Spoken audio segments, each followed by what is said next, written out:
Church, y'all know I'm knee deep in preparations for my real estate exam, but baby, I needed a break and I made a commitment to y'all. So I got my notes. I hope y'all got yours. Let's get on into this swapping spouses based mess. Somebody run my intro, honey. I'm on a time commitment schedule. I gotta get back to studying. Run it!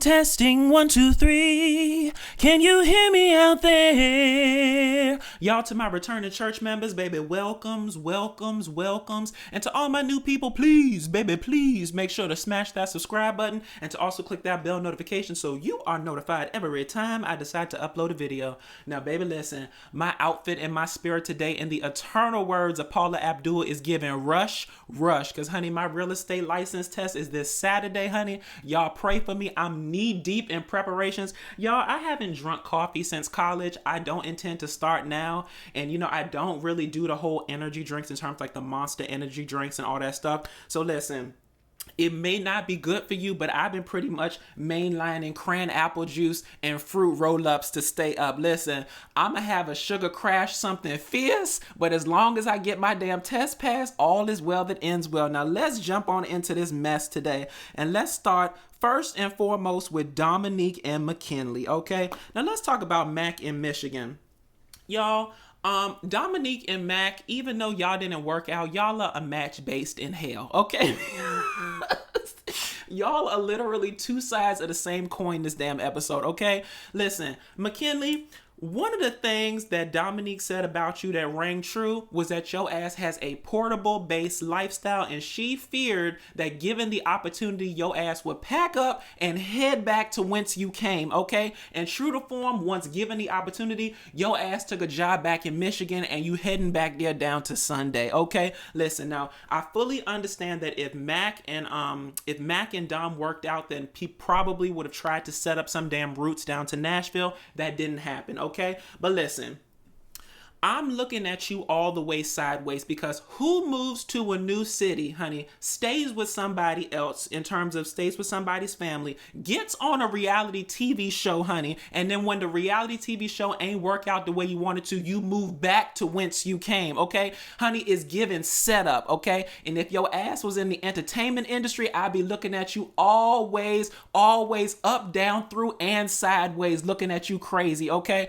But listen, it seems like you're in the consulting business or some sort of woodworking business, so I'm gonna give you the benefit of the doubt that this wasn't some sort of setup for some entertainment based career, okay? But it's all a fool, in the eternal words of Miss Selena Johnson, okay? Now listen, in terms of the other side of your damn coin, let's talk about Domynique and Gil in Texas, okay? Listen, Domynique,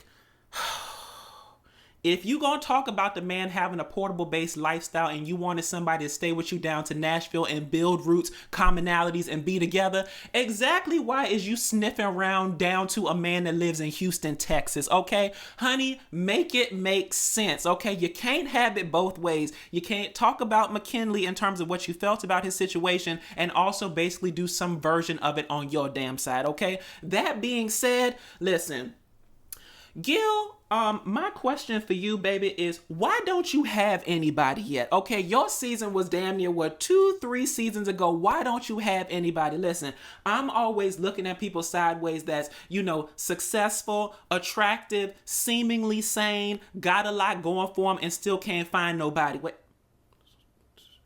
Girl, I just described myself. Wait a minute.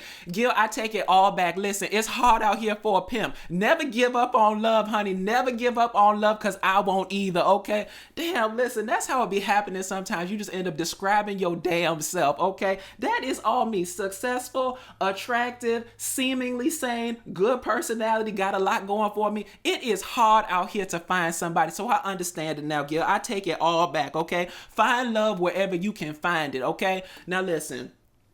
I would have preferred Gil to come up to Nashville if I'm having my geography right in terms of where Texas is and where Nashville is. I think I am. Y'all drop down in the comments. I was very bad in geography. I have a horrible sense of direction and I need my GPS to get everywhere. But I think Texas is at the bottom of the United States and Nashville, Tennessee, somewhere down to the middle. Y'all drop down in the comments and let me know. But listen, A FaceTime date sounds cute, and I'm all for, listen, y'all share a very unique experience in terms of being married at first sight. So I don't think it's out of the stretch of the imagination for you to try to date somebody that has had a similar experience to you and is seemingly unlucky in love and hasn't found somebody yet. Okay, so I'm actually very interested in the Dom and Gil scenario, and despite, Dom giving Mackinley all that damn hell, I'm willing to go out on a limb and see how this one goes, right?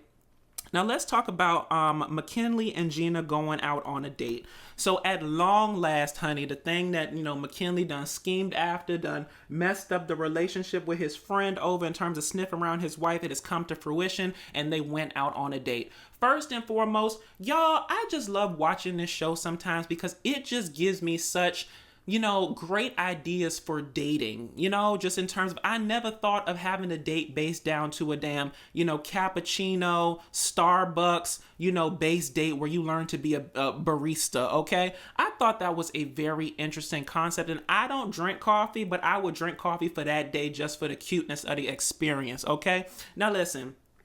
In terms of the compatibility, I think that y'all have attraction on both sides. Y'all both seem to be into each other, and even though I don't really see it for y'all, I won't negate that y'all seem to have a lot of potential, right? Because first off, the whole thing of you moving back to Michigan and it being long distance, initially I thought it was a problem, and then I realized in terms of what I've been saying all season, Gina got a lot going on with his damn salon, okay? And she, to be completely honest, and if you let the truth be told, I truly believe that Gina needs more of a side situation than an actual, investment of time in a dedicated one-to-one, I'm with you every day type relationship, okay?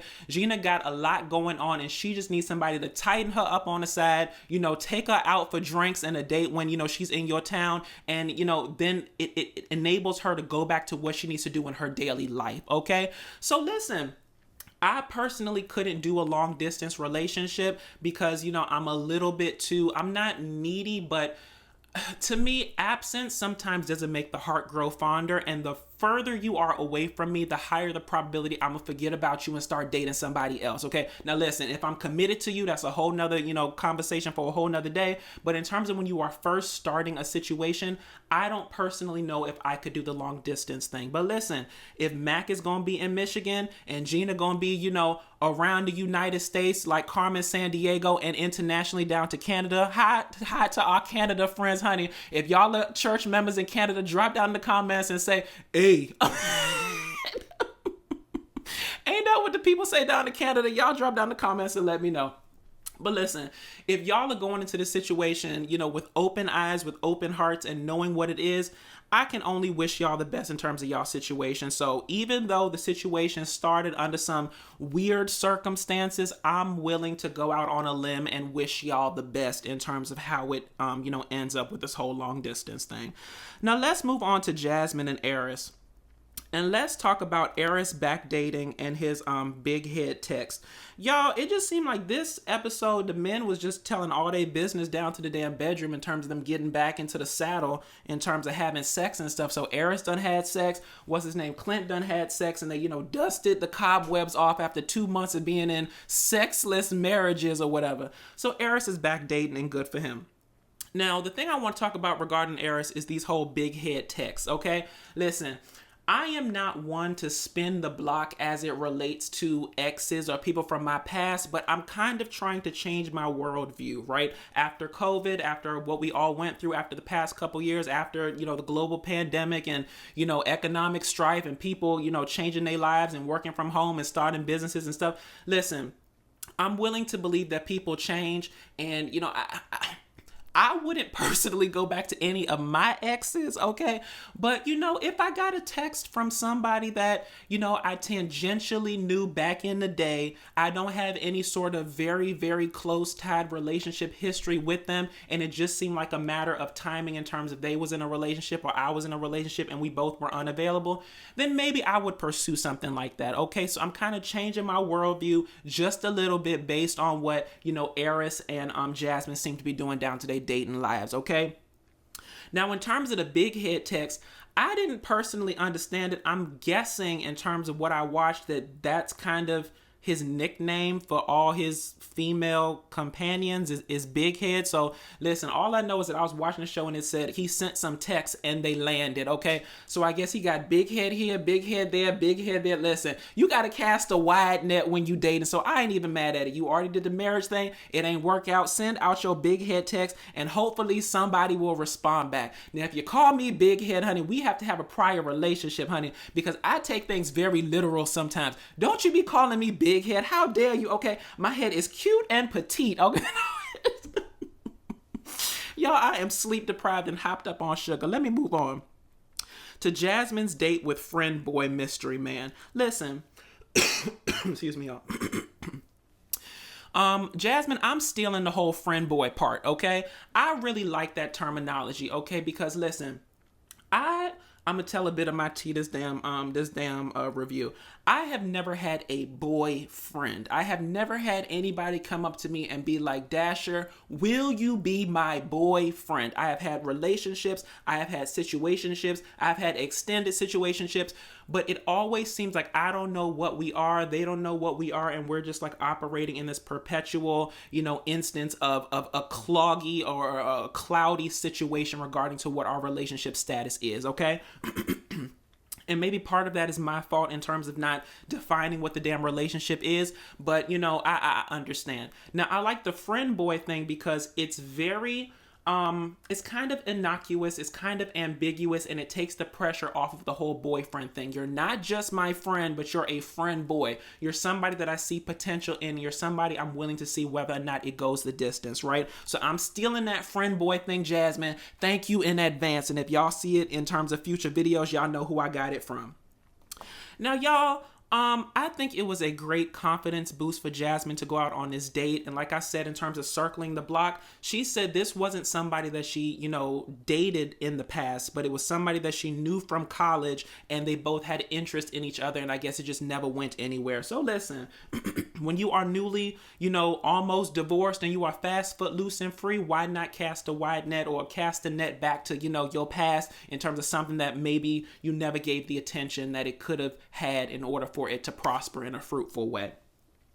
So listen, I was a little bit concerned at first that they didn't show the man's face, but Jasmine was saying how she wanted to keep things close to the vest and, she wants to be a little bit protective of her private life in terms of what this could be and making sure that it's right before she displays him to everybody. I get that. But y'all, listen, for some reason, okay, I was getting turned on by the silhouettation of the damn situation, okay? Listen, when they wasn't showing the man's direct face, but they would show like his hair or his mouth or the silhouette of his body or, just his general silhouette, I was like, what the hell going on? And then the voice is what got me. Listen, y'all, I have done some very strange things for a deep voice, okay? That's one of the things on my list. If you got a deep voice, honey, I might fold over you, okay? Listen, y'all, I remember one time I dated this 23-year-old.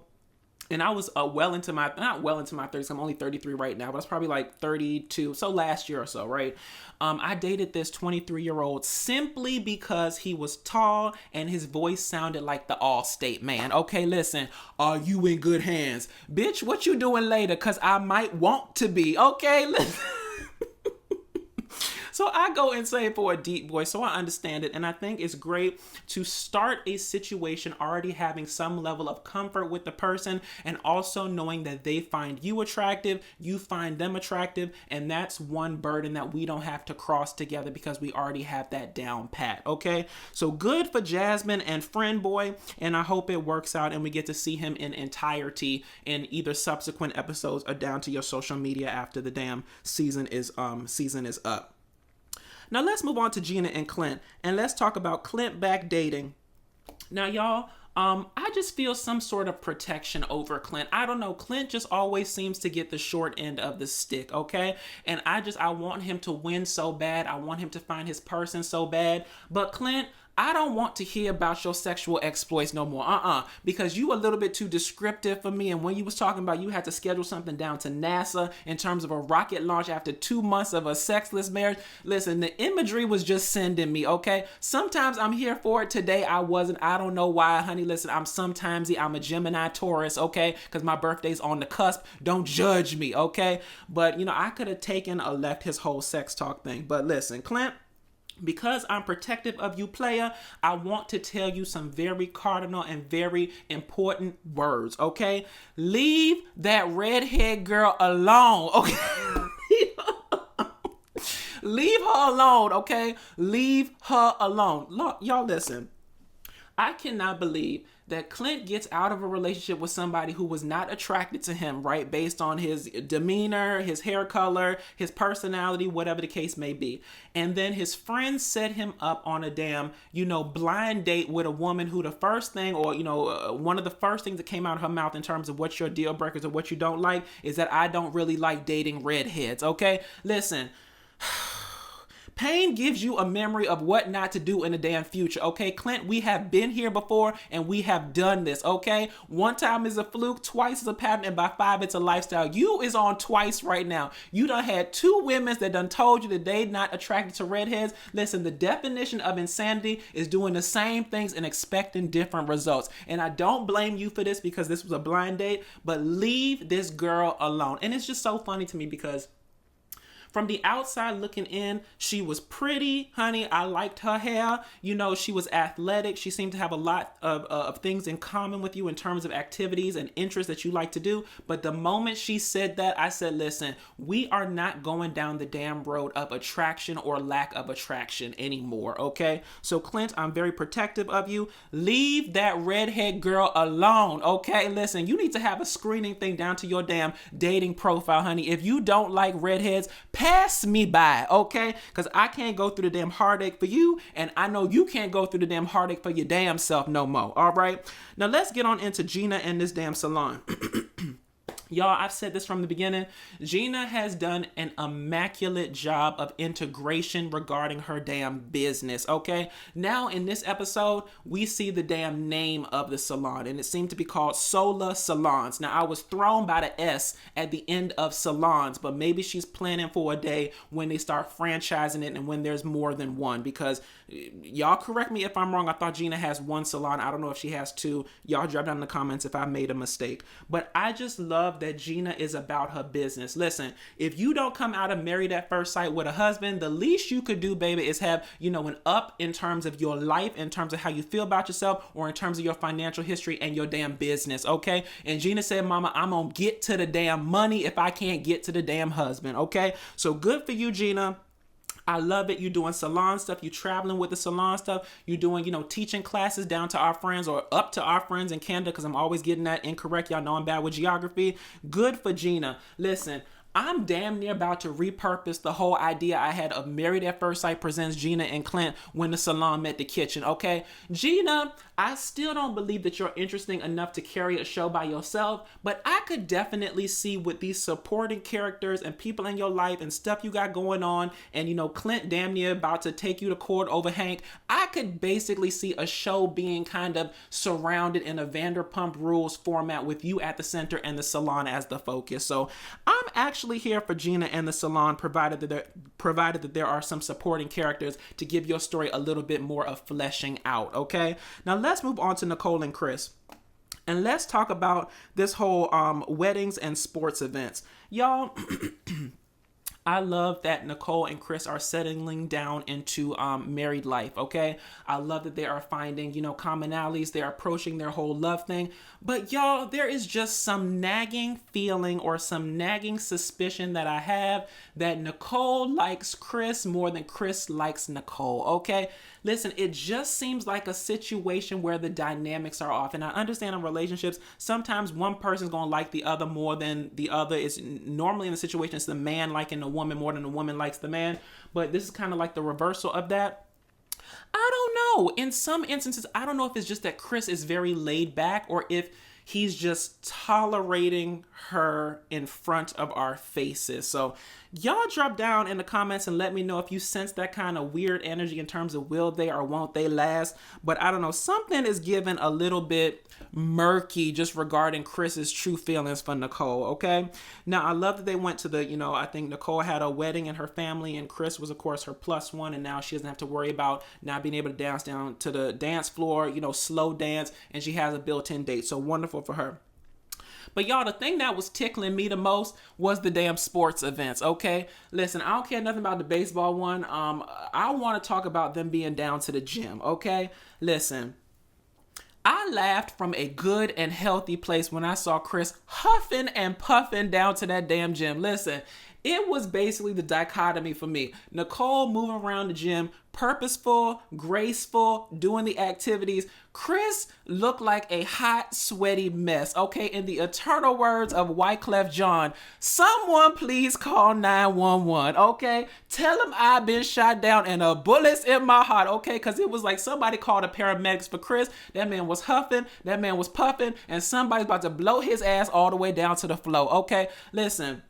I'm all for people getting their fitness. I'm all for people doing new activities. Chris, you're going to need to get back in the gym, okay? Because it seems like, Nicole is a very fit, very health-minded person. And to your credit, I think that you used to be. I just think that, from your own admission, you got out of the gym for a while. So listen, marriage in terms of the two of y'all is an each one teach one moment. As you help her heal the trauma from her past, she can help you get a bit more fit so you ain't huffing and puffing down to the damn gym and having somebody have to call 911 in my mind for you, okay?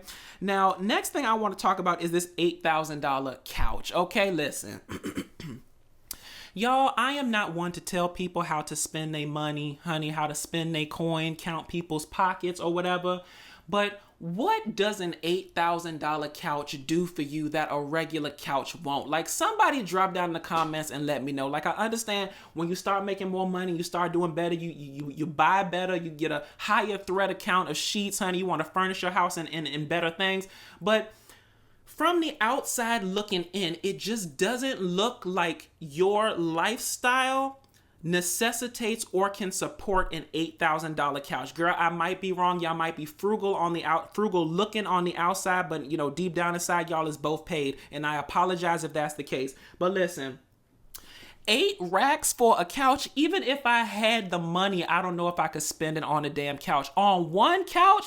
Listen, y'all, in my last apartment, I furnished that thing with a combination of thrift stores, Facebook Marketplace, and IKEA, okay? And I truly doubt that I went over $1,000 for the entirety of the apartment, okay? So when you're talking about spending $8,000 on one item, you completely lose me. And then she was talking about if it's something that she likes and she wants to make it happen, she don't mind going 3 months without a damn paycheck or saving up for 3 months to make it happen in terms of her salary.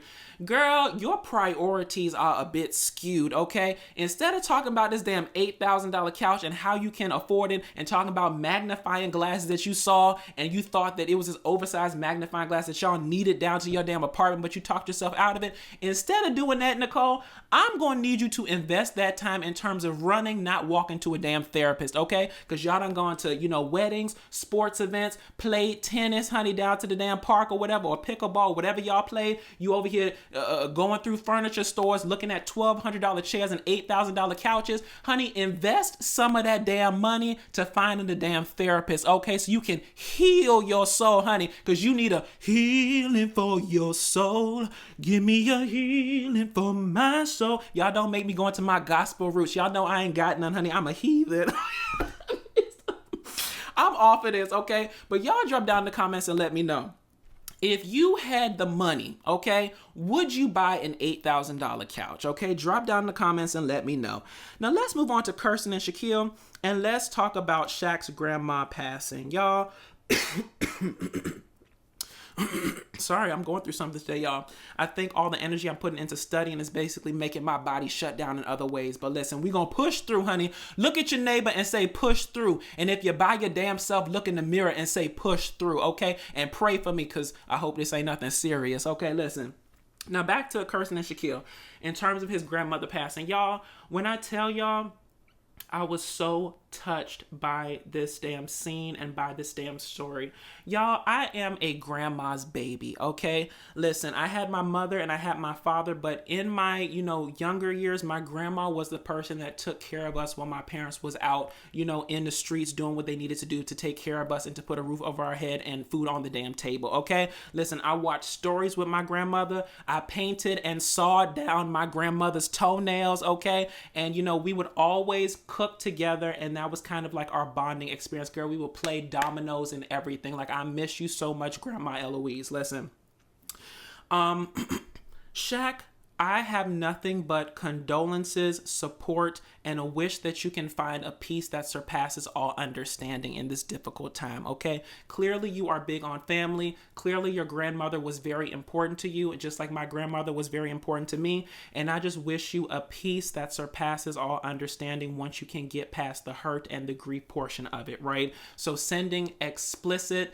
or exacting healing energy to Shaq during this difficult time, okay? Now listen, y'all, just to tell a bit of my own story, since I tend to do that down to this channel, y'all, when my grandmother passed, 2 years before she died, she had a series of strokes that pretty much paralyzed her and made her bedridden, right? It affected her speech. She couldn't really talk.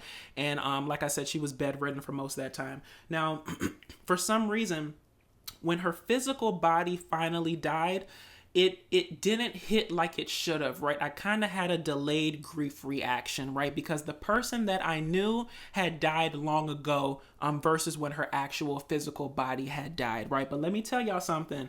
Grief is a mother, okay? And it will literally pop up at the most inopportune times and when you least expect it. Y'all, I remember I was just scrolling on TikTok. It was probably like 2, 3 a.m. And I had scrolled onto this video of an old clip of the Steve Harvey talk show where a little girl was singing and she was surprised by her favorite singer, which happened to be, I guess, Patti LaBelle. And when Patti LaBelle came out and started singing with that girl in kind of like a, granddaughter, grandma format, honey, it broke me, okay? Uncontrollable tears streaming down my face. Could not get myself together, okay? Mind you, my grandmother was dead and gone. I had the delayed grief process, and I hadn't even shed one tear. That night, all the tears, all the emotions, all the love, all the years of support, of love, of commonality, of history between the two of us just came pouring out of me based on this damn clip down to the Steve Harvey talk show, okay? So Shaq, I truly hope that during this time, you will be kind to yourself. Let it come in waves in terms of the grief process, in terms of the hurt process, and in terms of trying to find a way to live without this person that meant so much to you. But I'm sending you all the healing energy, all of the blessings, all of the condolences, and all of the support during this difficult time, because I've been there and I understand it, okay? Now let's move on to Kirsten reaching out. Y'all, it's interesting sometimes how the grief process, how loss can kind of change people's worldviews in terms of what they once said that they wouldn't do, right? Last episode, it was, I'm completely done with you. You are excommunicated. I don't want to hear from you. I don't want to hear your life updates. But listen, death is the great equalizer. All of us are going to go at some times. And, when you have somebody that's so close to you that leaves you in such a fashion, it kind of usurps all of the other things that you were going through, okay? So I'm glad that Kirsten reached out. This was a situation where it was more than a text, okay? It needed to be more than a text. If I ever meant anything to you during our marriage, despite how it ended, show up for me in my time of need. And that's what Kirsten did. Now, I hope it doesn't muddy the waters and confuse things regarding their whole relationship stuff, because Kirsten, I'm a firm believer in that, listen, don't let a man have to tell you twice that he don't want you, okay? Separate your feelings from the matter and don't get drawn into the griefation of the situation and kind of devalue, disrespect, and diminish yourself, in being with this man and kind of supporting him in a way that dredges up old feelings, okay? So all I'm saying in essence is protect your heart.